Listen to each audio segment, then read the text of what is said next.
சிவா புராணம் சிவபுராணம் தொடக்க வரிகள். நமச்சிவாய வாழ்க. நாதன் தாள். இது மாணிக்கவாசகர் அருளிய சிவபுராணம் என்ற புகழ்பெற்ற பக்தி பாடலின் தொடக்கம். சிவபெருமானின் மகிமை, கருணை மற்றும் ஆன்மீக உண்மைகளை போற்றும் இந்த பாடல் தினமும் பாராயணம் செய்யப்படும். ஓம் நம சிவாய. சிவபெருமானின் அருளை பெற உலகம் முழுவதும் கோடிக்கணக்கான பக்தர்கள் தினமும் பாராயணம் செய்யும் சிவபுராணத்தை இப்போது கேட்போம். வீடியோவை தொடக்கம் 1 நிமிடம். ஓம் நம சிவாய். உலகம் தோன்றுவதற்கு முன்பே இருந்த ஆதியும் அந்தமும் இல்லாத பரம்பொருள் சிவபெருமான். அவரை நினைத்தாலே மனதில் அமைதி பிறக்கும். இன்று சிவபுராணத்தின் மகிமையையும் அதன் அர்த்தத்தையும் தெரிந்து கொள்வோம். முக்கிய பகுதி 8 நிமிடங்கள்.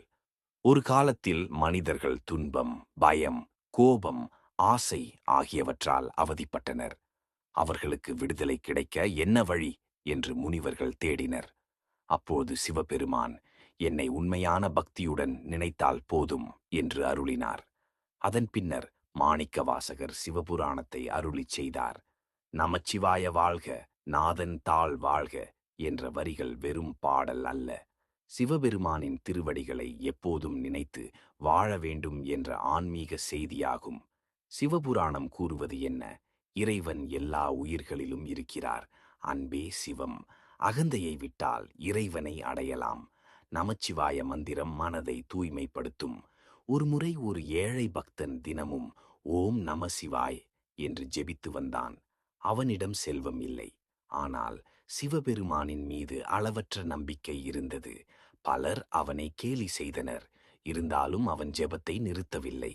ஒரு நாள் சிவபெருமான் அவன் கனவில் தோன்றி, உன் பக்தியே எனக்கு மிகவும் பிடித்தது என்று அருளினார். அதன் பிறகு அவனுடைய வாழ்க்கை அமைதியும் மகிழ்ச்சியும் நிறைந்ததாக மாறியது. இதுவே சிவபுராணம் சொல்லும் உண்மை. இறைவனுக்கு பெரிய காணிக்கைகள் தேவையில்லை, உண்மையான மனம் இருந்தால் போதும். முடிவு 1 நிமிடம். நமச்சிவாய வாழ்க, நாதன் தாள் வாழ்க. சிவபெருமானின் அருள் உங்கள் குடும்பத்திற்கும் கிடைக்கட்டும். இந்த வீடியோ பிடித்திருந்தால் லைக், ஷேர் மற்றும் சப்ஸ்கிரைப் செய்யுங்கள். ஓம் நம சிவாய்.